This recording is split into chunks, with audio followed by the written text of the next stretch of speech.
it's Mary Ann. I hope I'm in there. Hello. I want to tell you first of all that you out there have cheered me up because of the new subscribers. Thank you. And remember to hit the bell. There you go. And give it a thumbs up, subscribe, and thank you. Well, tonight I thought I would share my protocol, what foods I picked out that I thought I would be eating through this time when I'm not well. And again, remember, we don't know really what I have yet. They're just like maybe 80–90% sure. And so we'll go from there. July 3rd is the day I find out, and we'll know. Okay, well, I hope we know. We probably won't, because then they'll probably have to take time to know what the test really says. But I wanted to share my protocol, and I have it on a piece of paper that I've been saving and writing on and scribbling on, and now I can't find it. So I am going to share with you off the top of my heart and head and see. And what I'd like you to do, if you can think of things I should do more or less, let me know. Okay, first of all, I put pulses on the list. Do you know what pulses are? Those are the grains, the beans, and so forth, like those, the legumes. And what I've been eating is, I've been eating teff, amaranth, and one other, wait just a minute, amaranth, tam, millet. Those are the three that I've really been eating a lot of. The amaranth is very high in vitamin C, so I picked that one too, especially for that. And I am going to be adding some that do have the gluten in them. I've read that barley is really good for cancer prevention. So I'm going to put, finally, include barley. So that was that. Then I may not have any of this in order of what I put on the list, but next I'm going to concentrate on vegetables. And I want to do the broccoli, the cabbage, cauliflower, those type of vegetables especially, plus the leafy greens, spinach, chard, those. And then also the beet itself.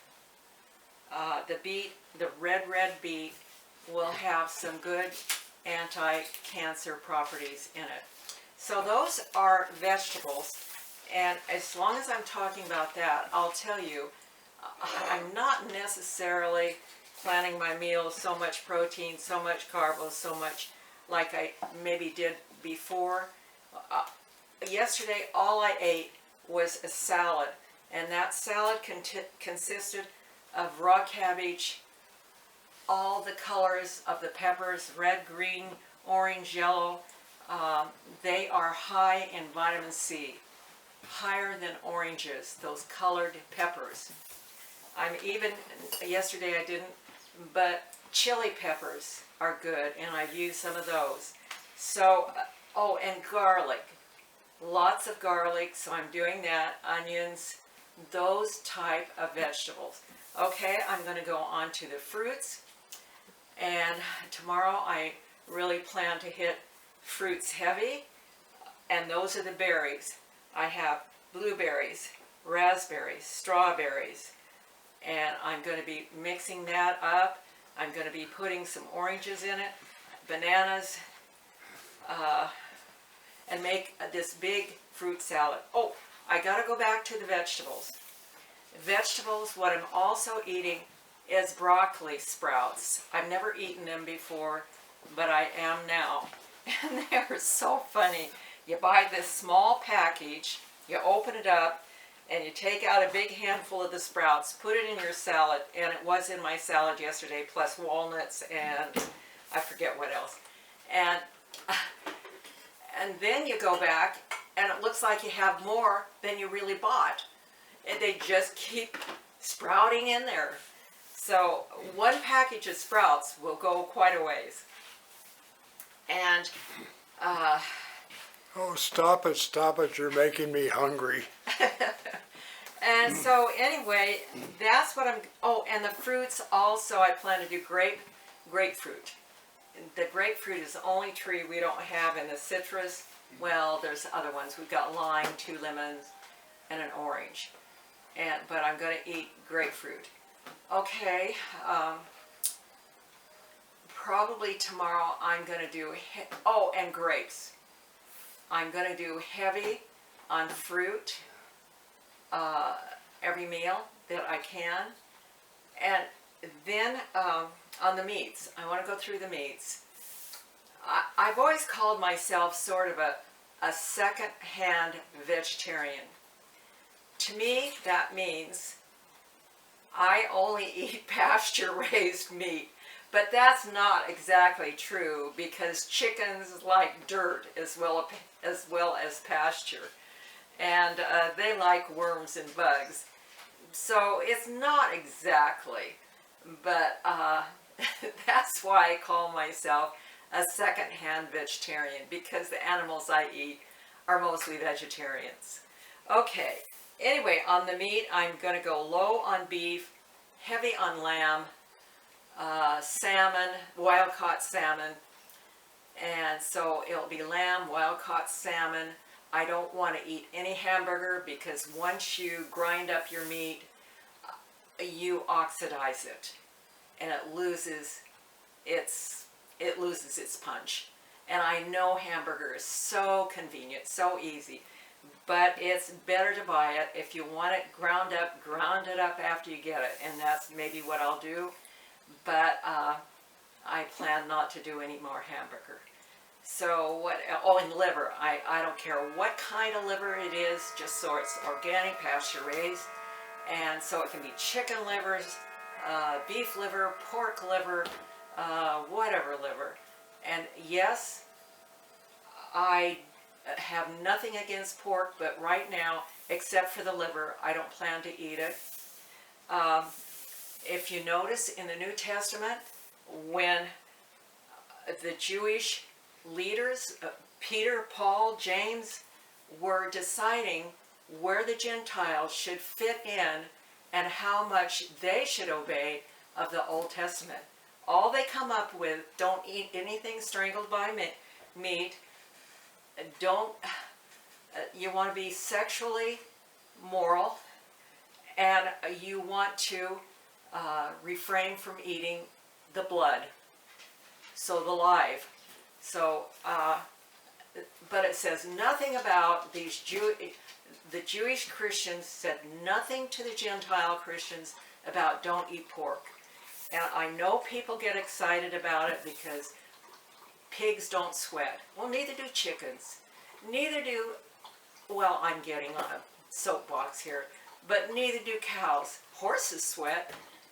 I don't want to eat a horse. I'd rather eat a cow. So anyway, those are some of the things. Now, herbs, what I really want to hit hard is turmeric. And so I put turmeric on my grains. I put it in different vegetables. And so I'm doing that. So there were probably some other things. Oh, I'm trying to get more magnesium glycinate or magnesium citrate or one of those. You don't want to do magnesium oxate because it doesn't assimilate in our bodies very well. It's just a cheap product and it doesn't do its job. So I'm avoiding that one. And when I had my blood tested, I thought it was really interesting. My vitamin D count was still very good. My triglycerides were still pretty wonderful. And so that was good. Okay, the other thing is, yes, you're supposed to not be over on the, I'll get this wrong, ACH or whatever it is, number for diabetes. You're not supposed to be over 6. and I'm just barely over, and I thought it was interesting. The nurse was telling me what it was. It was a male nurse. And he said, hey, it's just a number that some man put on it. You eat your fiber. That's more important than worrying about just being over the top here on this number. So I thought that was good. And so I really haven't taken my blood sugar since then. And no, I don't want to turn into a diabetic. But a lot of these grains that I'm talking about will stabilize your blood sugar anyway. So, oh, and I thought it was so funny. Another thing I want on my protocol is laughter. And I might as well finish this thought. If anyone would like me to call them and talk to them during this time, just share your number. I've been talking to 2 of my subscribers, and each time they just cheer me up. And I want that and the Tennessee woman, the hillbilly, she is so funny. And no matter when I talk to her, it's just, I just have to laugh. And the other thing, I so appreciate all your well wishes and your prayers. Oh, they mean so much to me. It overwhelms me. It does. Thank you out there. It's beautiful. Thank you. And okay, do I have anything else? Well, you might have some other things. And so let me know. Oh, I wanted to say, that's the protocol. Now you come to the practical, putting that into practice. And today I didn't feel like eating anything until after 5 o'clock. I don't have the appetite I used to have, and I don't have the strength to always do it right. So that's why I'm not too worried about, having some meat that I cook, or some vegetable, or a salad, or any of these things. I'm just concentrating on what I could do with my source of energy level that I have. So it's one thing on paper, another thing on practice. And it's a temptation. When there have been a few times when I felt I could have a meltdown because I'm so hungry and gone so long. There's a temptation to open the refrigerator and maybe slice a piece of cheese, which I have nothing against cheese, but it's not on my protocol list of getting me well. But it's so easy to do. But I want to keep easy things, so that's where I plan to go. Is I want it easy, but I want it to be good things, so that's where I'm at. That's my story. Don't forget to subscribe and hit the bell. There, I'm going to let you go. And I love you out there. Thank you. You're going to help me. You really are.